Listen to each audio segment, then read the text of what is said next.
Okay, so these are the beams that we were talking about. We're gonna cover those two holes, and then we're just gonna make them disappear like nothing ever happened.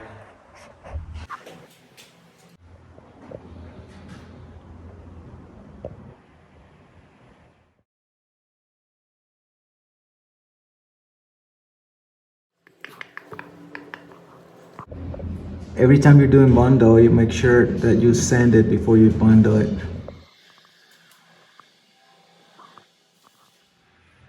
Okay, so I already put bundle there. I'm just gonna let it dry. I'm gonna sand it, and then I'm gonna put the spray can that I showed you earlier. I'm gonna spray it and then stain it and lacquer it. I'm gonna do it right now.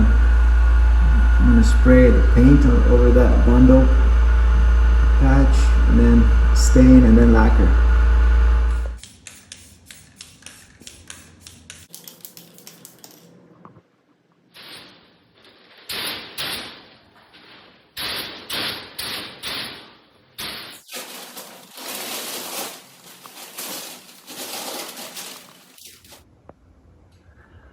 Okay, this is how it turned out. Very nice, you can hardly tell.